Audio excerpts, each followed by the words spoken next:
What do a mouthful of live moths, an army of cats, and a crazy Bette Midler fan have in common? Hocus Pocus might not be the cult classic it is today without them.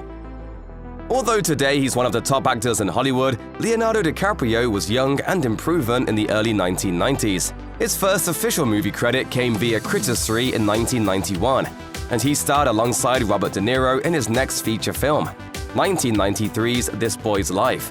According to him, the actor then had to make a difficult choice as to which film he wanted to appear in next. In a 2014 interview with Variety, DiCaprio recalled being offered more money than he ever dreamed of to star in Hocus Pocus. Instead of accepting, however, he opted to hold out for a role in What's Eating Gilbert Grape, a movie he hadn't even auditioned for yet. The Oscar winner admitted, "I don't know where the hell I got the nerve, but if there's one thing I'm very proud of, it's being a young man who was sticking to my guns." DiCaprio had auditioned for the part of Max Dennison, which eventually went to Dallas actor Henri Katz. While Katz gave a fine performance as a film's leading man, you have to wonder just how different Hocus Pocus would have looked with a future A-lister like DiCaprio in the role. I'm the king of the world! Eagle-eyed fans on Reddit have noticed that in the Halloween party scene of Hocus Pocus, there's someone in the background wearing what appears to be an outfit from 1982's Tron.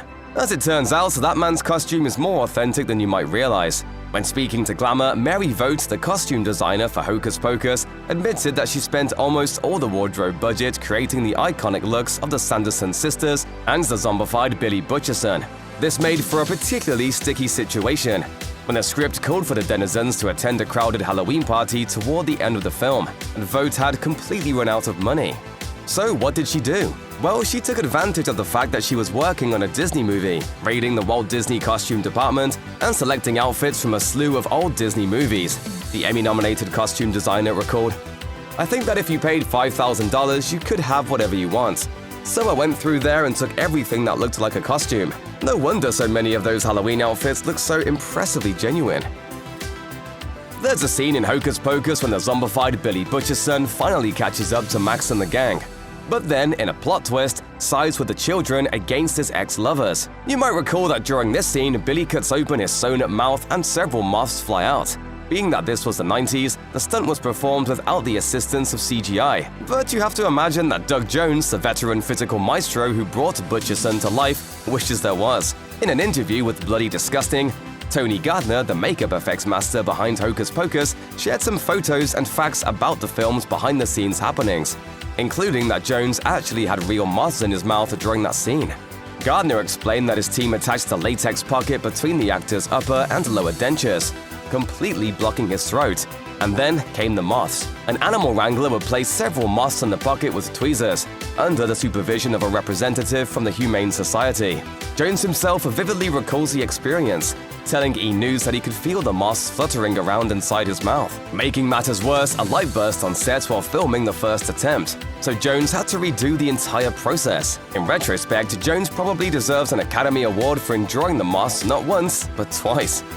There's a joke Jimmy Kimmel said about a strict policy that he has: "I will not and do not publicize unsubstantiated rumors about anyone, unless they're very funny." This must have been the mindset that Doug Jones had when he publicly shared a pretty wild rumor about his legendary co-star Bette Midler, telling E! News, "I heard rumor that she had written into her contract that there had to be an isolated shot of her feet walking somewhere in the film." While anonymous rumors are obviously not a solid source of information, there are actually two very suspicious shots of Midler's feet during the Halloween party scene that certainly lend fuel to the fire. One when she enters the room, and another when she's walking across the stage. While it could simply be a coincidence, Jones isn't buying. Why would they even bother to put that clip in there? I think it was contractual. Sometimes it takes a good movie several years to become fully appreciated. There's a plethora of solid films that bombed at the box office because they were arguably ahead of their time, including cult classics like Labyrinth, Heathers, and of course Blade Runner, which famously only took home $26 million on a reported budget of $28 million, but is now recognized as one of the best sci-fi flicks of all time. Hocus Pocus achieved a similar type of delayed appreciation. When speaking to Forbes in 2020, director Kenny Ortega opened up about how poorly the film did at the box office, only grossing $39.5 million. Honestly, at that point, I thought it was all over for me. However, history had other plans for the director and his little film that could. Hocus Pocus slowly but surely landed with its intended audience, evolving into something truly special. Looking back, Ortega is grateful for the example the movie set in his life. What I've learned is don't give up. I believed in Hocus Pocus, and even though it wasn't found by audiences immediately, the generations have believed in it. They say don't meet your heroes, but Kathy Najimy would beg to differ. Before she landed the role of Mary Sanderson, Najimy was already familiar with her on-screen sister, Bette Midler. However, the two had never actually met. During a 2019 interview with Metro Weekly, the Veep actress explained that she had been a, quote, crazy sycophant fan of Midler's growing up. So getting cast to play her sister in Hocus Pocus was a dream come true. When I was growing up, the idol of my life was Bette Midler, and I used to break into backstages of where she was performing. In addition to sneaking backstage at her shows, Najimy also admitted to one audacious occasion in which she posed as a worker for a singing telegram company and sang Midler a song while wearing a bunny suit. When asked whether she ever told Midler that she was a bunny suit singer from her past, Najimy says she did come clean, but it probably took Midler a while to come to terms with it. I think it was just a very slow sort of like, oh God, I'm making a movie with a crazy person, into very good castmates and friends.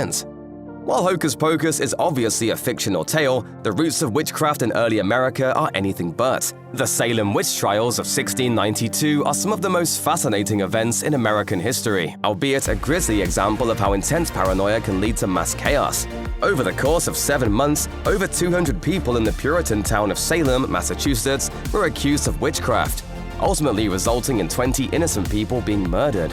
One such person accused of witchcraft was named Esther Dutch Elwell, who, as fate would have it, is actually the 10th great-grandma to actress Sarah Jessica Parker, the ditzy witch Sarah Sanderson in Hocus Pocus. The Sex and the City star learned of this stunning relation in 2010, while appearing on the American version of the British TV series Who Do You Think You Are? Fortunately for Elwell, the trial court for witchcraft was dissolved a few weeks before her hearing, so she was freed and able to live a full life. Still, the fact that one of her distant relatives would eventually play a witch from roughly that same time period is a rather fortuitous coincidence. Although Hocus Pocus is clearly a movie intended for the Halloween season, it actually hit theaters in July. This means that filming for the movie actually took place around Christmas time, which made things a little tricky.